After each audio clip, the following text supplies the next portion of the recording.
नमस्कार साथियों, आपके किरण की चैनल हिंदी में आपका हार्दिक अभिनंदन है, स्वागत है।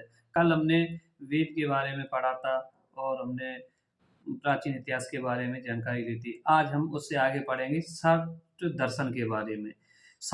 जो सांख्य दर्शन है, इसके कपिल मुनि द्वारा ये स्थापित है और बौद्धिक ज्ञान पर आधारित है। ये षट दर्शन की जो बात की गई है, षट दर्शन पर बौद्धिक ज्ञान पर आधारित है। प्राचीनतम ग्रंथ सांख्य कारिका है। योग आस्तिक दर्शन है। इसके जो उत्पत्ति की है उन्होंने पतंजलि ने की है, द्वारा स्थापित किया गया है। वैशेषिक आस्तिक दर्शन है, कणाद द्वारा स्थापित है। और न्याय के जो प्रतिपादित हैं वो हैं गौतम। वेदांत बादरायण द्वारा प्रवर्तित, जिसको हम ब्रह्मसूत्र बोलते हैं, उत्तर मीमांसा बोलते हैं, और बादरायण को हम बोलते हैं वेद व्यास, और कृष्ण वेदापायन। मीमांसा ये एक नास्तिक पद्धति है, मतलब जो भगवान में विश्वास नहीं रखते हैं। पूर्व मीमांसा जैमिनी द्वारा प्रवर्तित है। अस्तो मां सद्गमय ये ऋग्वेद से लिया गया। यम नाचिकेता संवाद ये कड़ेद निषेध से लिया गया। सत्यमेव जयते मुंडोक्स निषद भारत का राष्ट्रीय आदर्श वाक्य, ये 1 नंबर में आपको पूछ लिया जाता है। याज्ञवल्क्य गार्गी संवाद, इसको जो रचयिता हैं वो है बृहदारण्यक उपनिषद। पुनर्जन्म का सिद्धांत सर्वप्रथम शतपथ ब्राह्मण में ही इसका उल्लेख है। चारों आश्रम का सर्वप्रथम सिद्धांत ज्वालापनिषद में है मिलता है। आर्य उदालक और श्वेत केतु संवाद छांदोग्य उपनिषद में है। विधेद माधव कथा शतपथ ब्राह्मण में है। निष्काम कर्म का सिद्धांत सर्वप्रथम ईशोपनिषद में प्रतिपादित हुआ है। ये सबसे ज्यादा इंपॉर्टेंट है। दशराज युद्ध, यानी 10 राजाओं के द्वारा ये युद्ध लड़ा गया था, इसलिए इसे हम दशराज युद्ध बोलते हैं।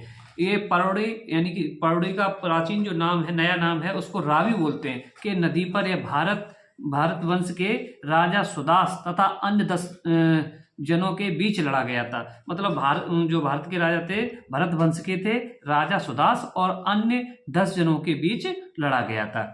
इस युद्ध का कारण भरत वंश के राजा सुदास द्वारा अपने पुरोहित बोलते टीचर को, अध्यापक को, विश्वामित्र को हटाकर उनके स्थान पर वशिष्ठ को नियुक्त करना था। इसका सबसे बड़ा कारण था कि उनके जो पुरोहित थे विश्वामित्र, उनको हटा दिया जाता है और उनके स्थान पर वशिष्ठ को नियुक्त कर दिया जाता है, जिससे विरोधी नाराज हो जाते हैं और इस कारण उनसे युद्ध करना पड़ता है।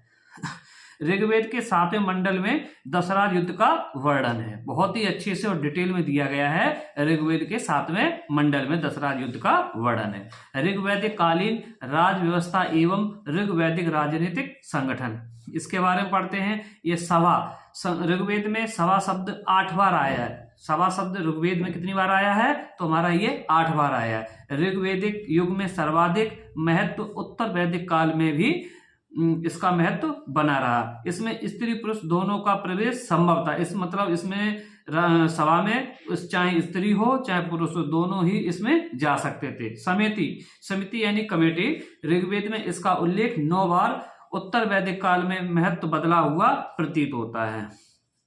अथर्ववेद में सभा व समिति को प्रजाति की 2 पुत्रियां कहा गया है, यानी अथर्ववेद में इसको क्या बोला गया है? सभा एवं समिति, प्रजाति की 2 पुत्रियां कहा गया है। समिति में साधारण व्यक्तियों का प्रवेश भी संभव था, जबकि सभा में विशिष्ट एवं समृद्ध लोगों की ही अनुमति थी। मतलब समिति में चाहे किसी प्रकार का व्यक्ति हो, गरीब तारलोक हो, परेशान हो, कोई भी हो, सब लोग जा सकते थे। लेकिन सभा में गणमान्य लोग, यानी कि जो समृद्ध होते थे, विशिष्ट होते थे, इनको कोई पद वगैरह मिलता था, उनको ही सिर्फ प्रवेश दिया जाता था।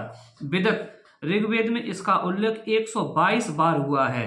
विशिष्ट संख्या थी जिसमें वृद्ध एवं विद्वान हिस्सा लेते थे। उत्तर वैदिक काल में इसे समाप्त कर दिया गया। जैसे उत्तर वैदिक काल स्टार्ट होता है तो इसको समाप्त कर दिया जाता है। वैदिक कालीन प्रमुख क्षेत्र सप्त सैंधव, यानी कि इसका मतलब होता है 7 नदी का क्षेत्र। सप्त सैंधव किसे कहते हैं? 7 नदी के क्षेत्र को बोलते हैं।